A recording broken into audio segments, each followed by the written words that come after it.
Welcome back, everyone, to another episode of Visibility Era, the podcast. Today's guest is really exciting, not only because we got an incredible pitch from her and her team member, which is always really exciting. A good personalized pitch means everything to us in the world of PR, but Amy is also a PR professional. And one of the things that we love to have on the show is to have, a wide range of different personalities, different backgrounds, different industries. But today is also very similar to our industry, but I'm sure that we do things very differently. Maybe we focus on personal brand versus thought leader versus product. So we're really excited to have you on the show today, Amy. Welcome.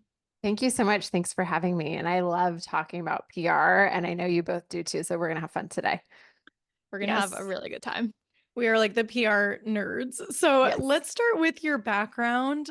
Please tell us what you did to get to this place, your entrepreneurial journey. I always like to hear the backgrounds. I've been talking to so many agency owners lately, and everyone's process is linear or is not linear, where we're like, oh, well, we started here and now I just had a client here and now this is my expertise or whatever. So please tell us the whole spiel. Yeah, I will go all the way back to the beginning, which was I was part of the Student Government Association in college, and I was appointed the PR coordinator. And that was like the first time I had heard about PR. And at the time, I was actually studying art and psychology. I thought I was going to become an art therapist. And my study abroad roommate was like, I don't really see you as an art therapist. You're always promoting things and you have this PR coordinator job. Maybe you should think about PR. And she had known me all of like 6 weeks. And I was like, you just saw right into my soul. And yes, I do naturally promote things. And so I went back to school and ended up taking a bunch of journalism coursework, which was the department that housed PR, which I to this day really value because it taught me how to write like a journalist and think like a journalist. And that has woven its way through my entire career and where I am today with TaleSplash. But coming out of school, I did what a lot of people do is I got an internship. It was with Fleischman Hillard in Sacramento, California, where Fleischman has a big food and ag practice. And I love to share this story of my work with the US Potato Board, which took me to New York City, where we did a healthy Mr. Potato Head balloon in the Macy's parade and a pop-up store in Chelsea Market, all during the low carb era of the Atkins diet and South Beach and all of these other low carb diets that potato growers were trying to navigate. And so that was like my first impression of what PR can do for brand reputation and education and things like that. From there, I went to Silicon Valley and worked with tech startups. And so it was a totally different world, but the same principles still applied. We were educating the general public about apps because the iPhone was relatively new at the time. And so a lot of the coverage that we got for our clients, whether they were in, social media like Facebook apps or personal finance, was about how to use apps to make things better in your life. And that carried into an in-house role I had for 8 years, where I built the PR program for TripIt, a travel app that's still around today. And that was my first corporate PR job, and I absolutely loved it. I built a team, I went to events, I really formed the strategy, I leveraged brand research, and that evolved into a brand strategy role that I carried into SAP. SAP had acquired Concur, which owned TripIt. So I had like the full large company experience and navigating, acquired brands, how to have a unified brand strategy, brand guidelines, messaging, all of that. So I did that for a while. And then I moved to Austin and I got the entrepreneurial bug. And I had seen so much happen during COVID around breaking news and where we were all getting our news, up to the minute during the pandemic. It felt like such a ripe time for journalism to help us all figure out what was going on in the world, what was changing. And so I decided to launch my own PR agency, really intended to work with founders and help founders share their story, share how their innovation was helping all of us in the new world post pandemic. And that's really carried into how we've structured everything with our clients and the team and the technology we use. From day one, we've been focused on connecting our clients with reporters in the moment that they need their expertise. And that's really stayed true to this day, 3 years later. Very, very cool. I love to just hear the whole story because yours is a little bit more linear, I think, in some ways. Like there was like little puzzle pieces all the way through. And I love the story of being in college, student government. She's the PR coordinator, thinks she's going to go to art school, become an art therapist.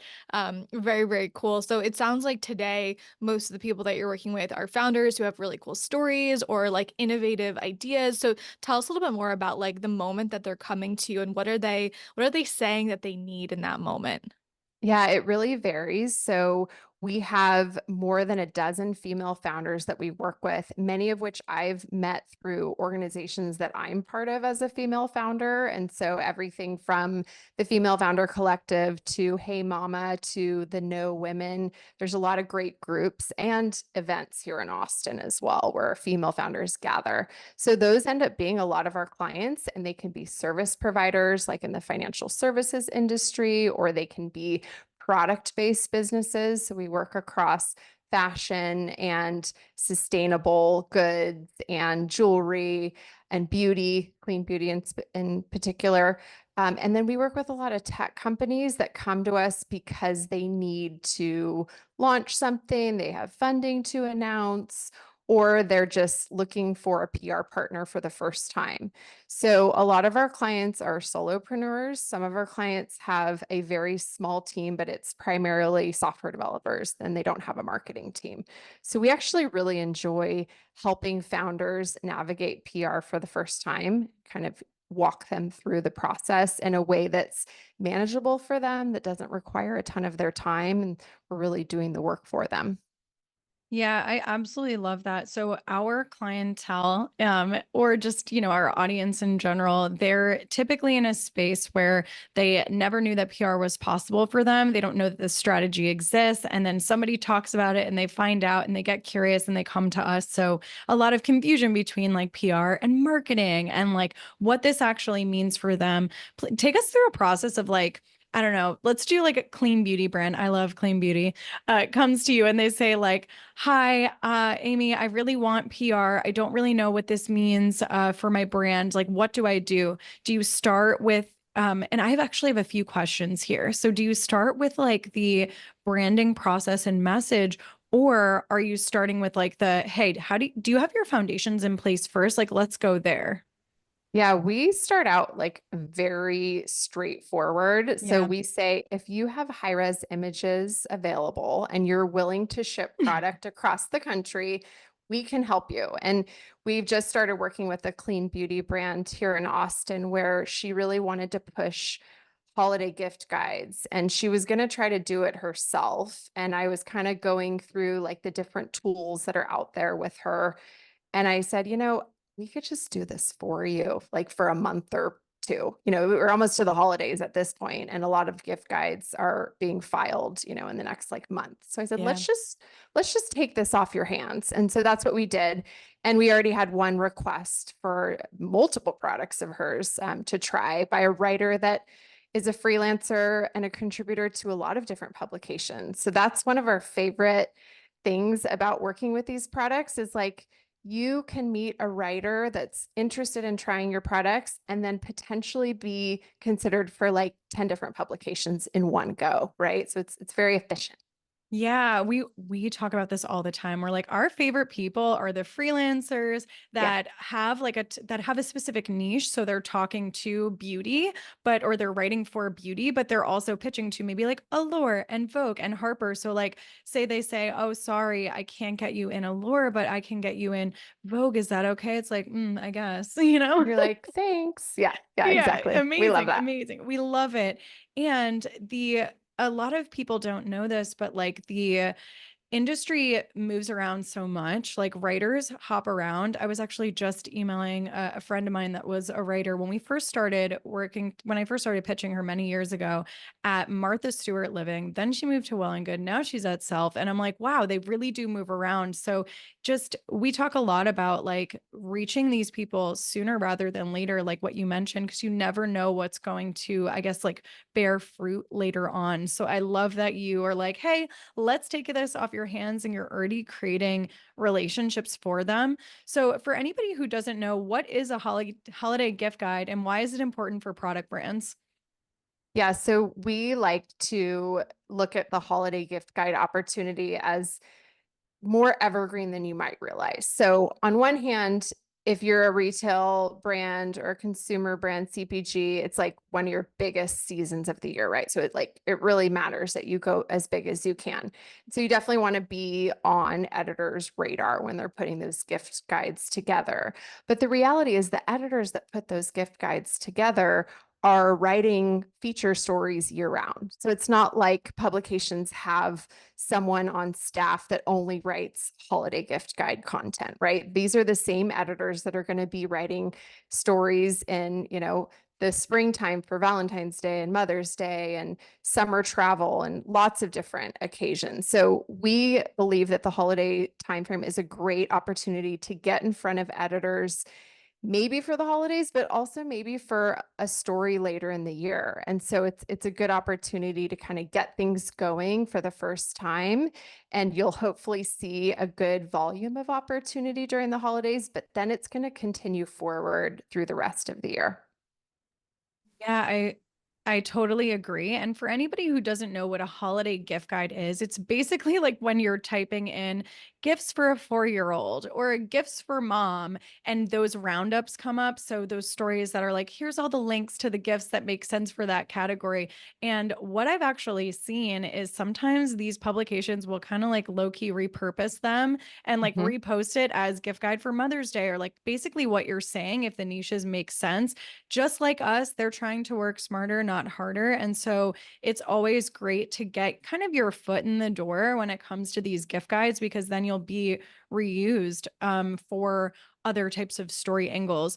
So Amy, let's like get into the nitty gritty here of holiday gift guide. I see that you represent quite a few product brands. I haven't been in the product game in a little bit.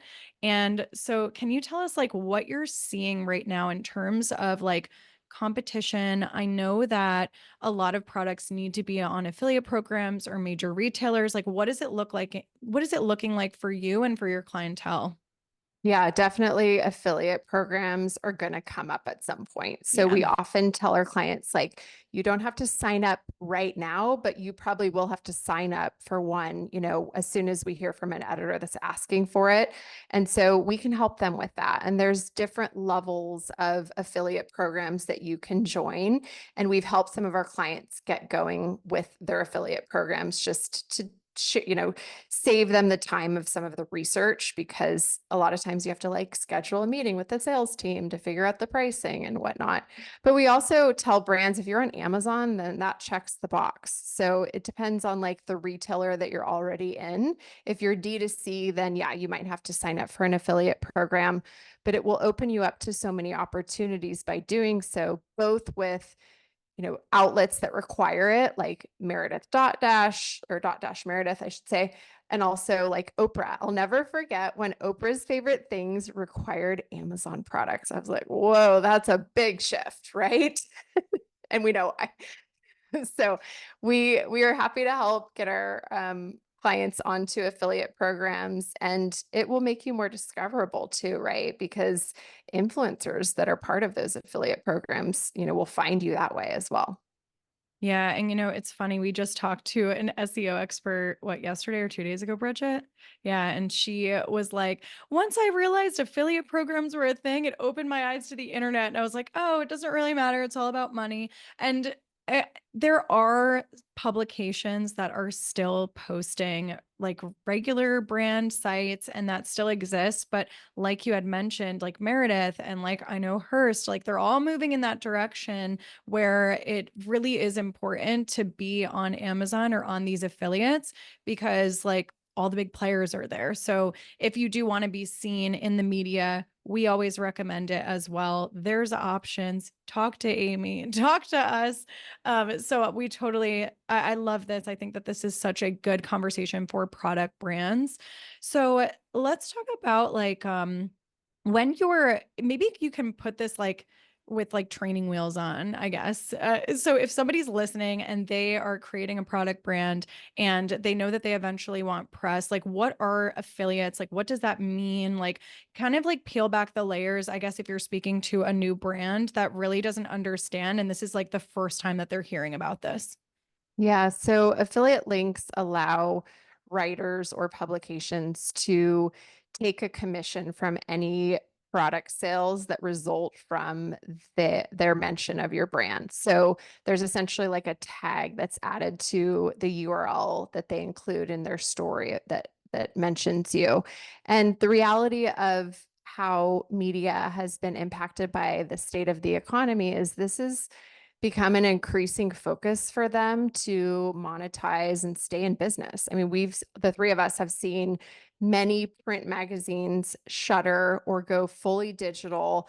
And this is just one of their survival strategies, unfortunately, is to monetize the feature stories with products and include links that you click on, and then a portion of the sales get kicked back to the media outlet.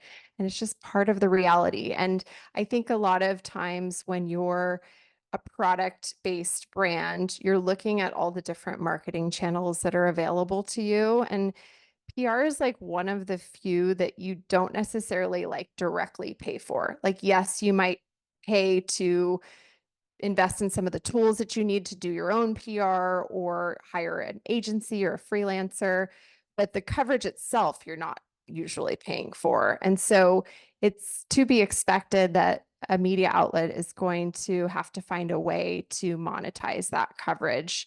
And it's something that you're already probably doing if you're paying for social ads or you're, investing in other marketing channels. And so, keep yourself open to that channel and working with affiliate programs, because it's going to open you up to much bigger national media coverage.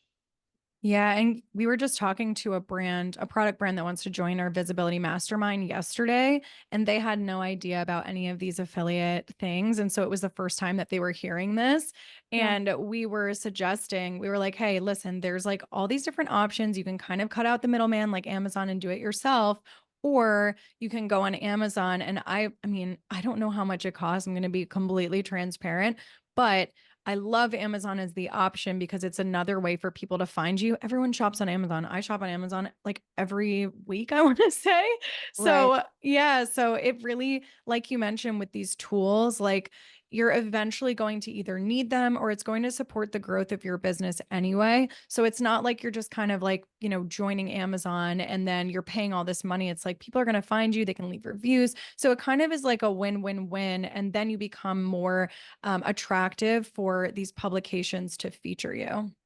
Yeah, Yeah. and there's news opportunities if you're on Amazon, like Prime Day Oh, deals yeah. has become a news cycle. So like if you have sales, if you are part of Prime Day, that also opens you up to getting media coverage. Love it. I think the next one is like October 8th because I keep getting all these notifications like Yeah, October 8th, it's Prime Day or another one of yeah. those. Another Prime Day. Of course, another one. One thing I'm thinking about, because one thing that we love to share a lot too, we work with a lot of founders and moving into like working with product brands too, is that when they are quoted, when they are mentioned in the media, they usually get a backlink if it's linked to their website or, maybe their socials. How does, for product companies, they're basically getting a link directly to a potential sale, which is fantastic. But do you know if the writers are still linking the company website as well as like an affiliate link to, actually purchase the product? So it really depends. We have one client that brought us on to help them get follow links, like actual backlinks that send traffic to their website and can be part of their SEO strategy because they have a really sophisticated SEO team. But a lot of times if you get a backlink, it's a no follow link, which means, you're not getting the same SEO benefit, but it's still a mention, right? Or if they use an affiliate link, then yeah, it might not have that that direct path to your website. But we also get a lot of coverage for our clients that doesn't have backlinks. And so we kind of look at it as it's part of the funnel, right? So the top of the funnel, like the brand awareness, top of the funnel is you are being mentioned in these, significant media outlets. Like we just had a client in CBS News yesterday. And, sometimes it can be disappointing because you didn't get the backlink, but like that story got syndicated everywhere. So you're still benefiting from being included. It just, you might not be able to measure that direct traffic. But what you can do is go and look at your analytics and see, did you see a lift that day? Or did you see, downloads of your app if you're an app or things like that? And so it's not always directly clickable, directly measurable, but the other benefit, and I know this is important for the companies that you work with too, is sharing that coverage in social media, right? So if you show on LinkedIn that you've been featured in this, major media outlet, they might not necessarily click through and read the article and click the link and go to your website, but they saw that you were on CBS News, and that is enough. That is enough like social validation and third party, validation and credibility. So that can be really influential. It's so funny. Lydia's been saying third party endorsement, like that's like part of the power of this, but you're so right. And this is something we've been talking about a lot lately. It's like one thing to get the feature, but then what do you do with it? That's really what the next step that opens doors. Are you going to include that in further pitches? Are you going to share it with your own audience, with your email list, on your website? Those are all the steps that need to be taken as well. And I do just want to go back to this like backlinking conversation really quickly, because we've also had people say, hey, like I didn't get a backlink. Should I reach out to the writer? And we're like, no, that was really like up to their discretion, and we have to just control what we can control. So just like you said, then just taking that next step, sharing it, looking at our analytics, seeing if it did move the needle in any areas, and then leveraging it for ourselves to move forward, because all of this is compounding over time. And that kind of lets me transition to the next question of, what does a PR campaign look for you with clients? I know it depends on the client, of course, but yeah, can you kind of walk us through that process just so our audience also understands different businesses have different strategies? Yeah. So if they come to us with a very specific, like, we are launching, we want to help, work together to orchestrate this launch, then we'll go through like the traditional steps of preparing for that.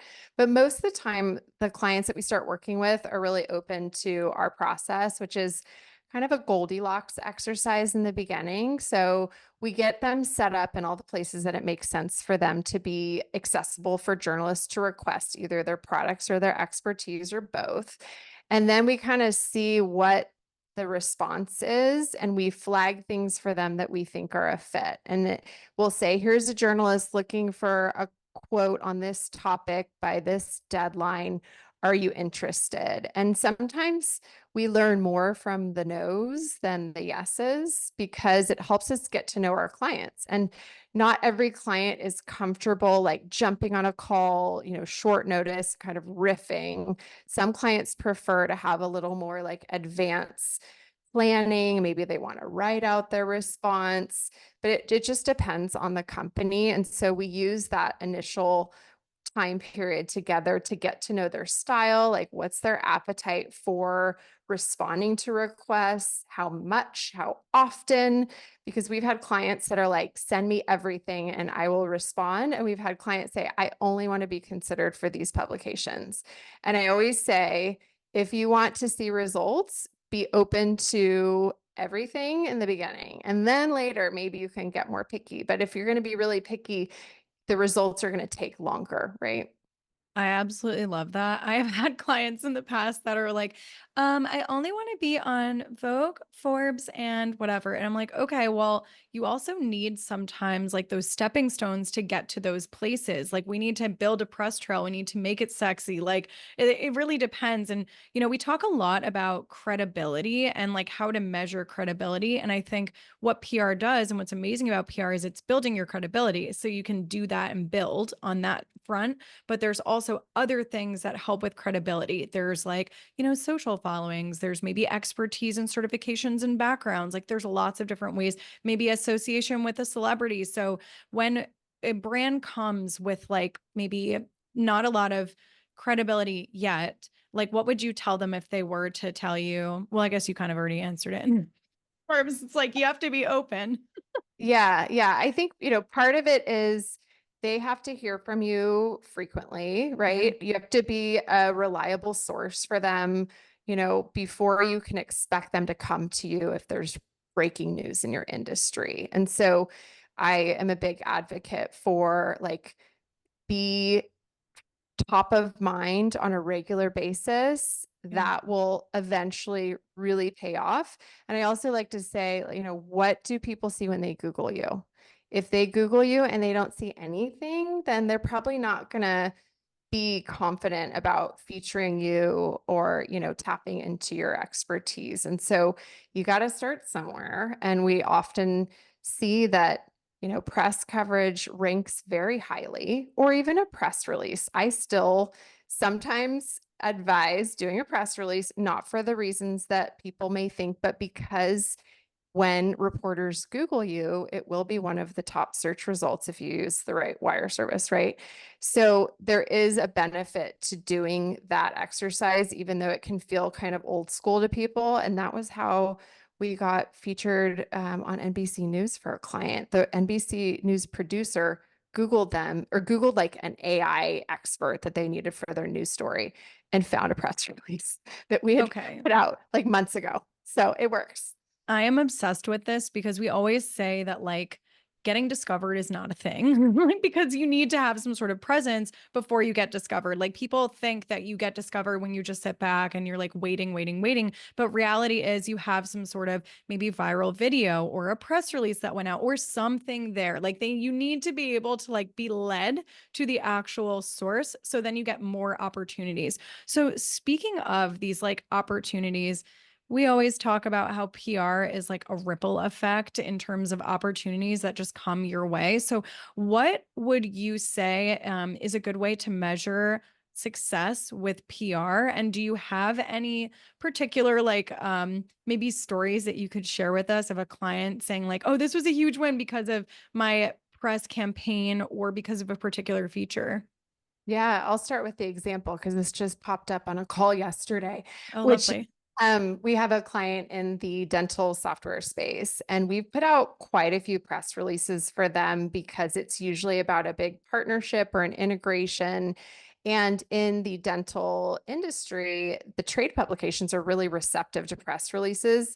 And we've seen this in other industries too, where trade publications like don't have a large editorial team available to write a full story. So they will repurpose your press releases. And that's been the case for this company. And for the first time, it was so exciting. They said they got 12 leads from doing this announcement.